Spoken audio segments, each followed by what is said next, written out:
High বন্ধু, দেখো আমাদের গাছে কি হয়েছে। অদিনের আম, সবার আম পেকে খাওয়া হয়ে যাচ্ছে। আর আমাদের ভিডিওটাই করে রাখি যদি না জোটে আমাদের কপালে, কারণ এখানেই তো জানোই তো নতুন ঘরে হয়েছে, এবারে সবসময় তো আসা হয় না। আর গাছের ফল হলে তো সবাই পেরেই নেয়। দেখো তবু আমাদের ভিডিওটা করে স্মৃতি হয়ে থাকুক, স্মৃতিতে থাকুক আমগুলো। প্রত্যেক বছর হয়, এবছরে তাই হয় না বলে আমার মনটা খুব খারাপ লাগছিল। যাই হোক হয়েছে গাছে। দেখো দেখো অনেক বড় বড় করেই হয় আমগুলো, কোনোদিনও পাকা অবস্থা দেখে খাই নাই। আগের বছর তবু কাঁচা দুটো চারটে নিয়ে গেলাম, কিন্তু কাঁচা নিয়ে কি করব। আমাদের হচ্ছে কেউ চাটনি খেতে চায় না, শুধু আমার মা খায় আর আমি খাই। আমার কর্তামশাই খেতে চায় না, আমার ছেলেরা খেতে চায় না। আচার করলেও ভালো হয় না, কেউ খাবেই না। তাহলে কী করবো বলো। আমগুলো একটু পাকলে খাওয়া যায়, কিন্তু আবার থাকলে হয়। দেখো এখানে একটা ঝুলছে গাছে, ফোনের স্মৃতিতেই রয়ে যাক আমগুলো। ছোটো গাছে, এরকম ছোটো গাছে ফল হলে আমার খুব ভালো লাগে দেখতে। এই একটা দেখো সামনে, তোমাদের গাছের ফল নিয়েই আজকে ভিডিওটা করছি। আমার যে কী আনন্দ হচ্ছে। এখনও বউল আছে, বউল এসেছে। এটা হচ্ছে জুন মাস, জুন মাসেতেই কাঁচা আম। এইদিকে হয়েছে, দেখি এইদিকেও এই যে ছোটো ছোটো হয়েছে, সব ছোট বড় করে মিশিয়ে ওর একটা শুকনো হয়ে যাচ্ছে। কতগুলো হয়েছে, ভিডিও স্মৃতিতেই থেকে যাক। লেবু গাছে এবছর লেবু তেমন হয় নাই।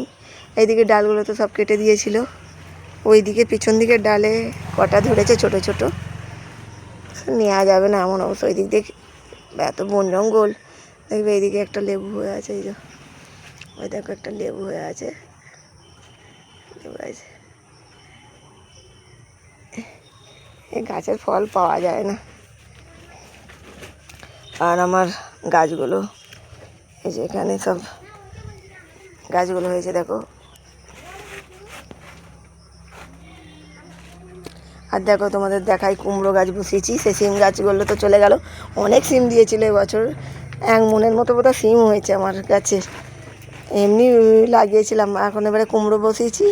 এই কুমড়ো গাছটা এখনও ওঠে নাই, উপরে উঠে উপরে মাচা করে দেওয়া হয়ে গেছে। বড় মশাই কর্তামশাই করে দিয়েছে। এই যে এই একটা কুমড়ো গাছ বসিয়েছি, এই একটা কুমড়ো গাছ তবে ঘট ঘট করে ধরেছে। আর এখানে দেখো লাউ গাছ, এই সিম গাছ যেখান দিয়ে উঠেছিল ওইখান দিয়েই লাউ গাছ বসিয়েছে। ঝিঙে গাছ, উচ্ছে গাছ সব একসঙ্গেই উঠছে, একই মাচায় সব চাপবে। কুমড়ো, লাউ, ঝিঙে, উচ্ছে সব একই মাচায়, জায়গা নাই তো একই মাচায় চাপবে। কবে হবে জানি না। লাউ গাছটা পুরো রোগার ডানাকাটি হয়ে গেছে, লাউ গাছটা ভালো হয় নাই, সরু সরু হয়ে উঠছে। কি হবে জানি না। চলো তোমাদেরকে দেখাই কোথায় মাচাটা করা হয়ে গেছে। ওপরে একটু দেখিয়ে আনি কীরমভাবে মাচাটা করেছে, সিম গাছের মাচাটা। আবার লাউ গাছে কুমড়ো, ঝিঙে, উচ্ছে এইসব মাচা একসঙ্গে উঠবে। কতদিনে উঠবে জানি না, ফল কবে হবে জানি না, কী হবে। সিম তো অনেক হলো, এই দেখো মাচা করে রেখে দিয়েছে। এই যে ঝিঙে গাছের ডগাটা উঠেছে, দেখতে পাচ্ছ? দেখো এই যে কদ্দে কদ্দে উঠছে। এরম করে করে সিম গাছ উঠেছিল, উঠে এখানে সিম হয়েছিল, প্রচুর সিম হয়েছিল, এক মনের মতো সিম হয়েছিল। সবাইকে দিয়ে খেয়েছি, বিক্রি করি নাই, একটু দিয়ে খেতে আমার খুব ভালো লাগে। আর দেখো এই যে উপর থেকে আমাদের নিচেটা, এই যে দেখতে পাচ্ছ, এই যে পেয়ারা গাছেও প্রচুর পেয়ারা হয়েছে, কিন্তু আমরা পাই নাই। রাস্তার ধারে গাছ সব, ওখান দিয়ে উঠে সব নিয়ে পালায় তুলে, দেখতে পাচ্ছ?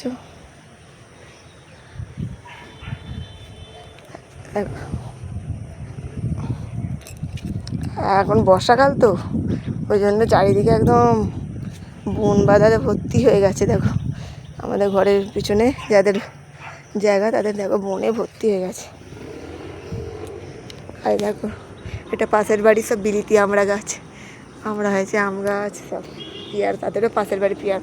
আমাদের দেখো খালপাড়ে একটা কদম গাছ হয়েছে, গাছটাকে দেখাই, দেখো কত বড় কদম গাছ হয়েছে খাল পাড়ে। গাছটাকে কেটে ফেলতে হবে, নাহলে আবার কোথায় কি শেকড় পেকড় চেয়ারিয়ে দেয়াল ফেয়াল ফাটিয়ে দেবে। দেখো কত বড় কদম গাছটা হয়েছে নিচে দিয়ে। কদম গাছটাকে কেটে ফেলতে হবে, কিছু করার নেই। অন্য জায়গায় জায়গা থাকলে হলে খুব ভালো হতো। আর নিচেতে একটা নারকেল গাছও বসিয়েছে, দেখতে পাচ্ছ, হাইজের নিচেতে নারকেল গাছ। কিন্তু এই বাড়ির পিছনে বসিয়েছে তো, ফেটে ফেটে দেবে হয়তো দেয়াল ফেয়াল। এখানে একটা সজনা গাছ হয়েছে আমাদের। এই সজনা গাছের ডাঁটাগুলো হেভি বড় বড়, পুরো বড় বড় সজনা গাছ। সব ডাঁটাগুলো ছোটো ছোটো, কিন্তু এই গাছের ডাঁটাটা, কিন্তু এগুলো তো কাটা পড়বেই পরে। যতদিন আছে ততদিন রেখে দিয়েছি, ঘর পর হলে দেয়াল ফেয়াল গাঁদা হলে তখন কাটা পড়বে। তো ভিডিওটা অনেক বড় হয়ে গেল। ভালো লাগলে লাইক কমেন্ট শেয়ার করবেন একটু প্লিজ। তো রাখলাম এখানে।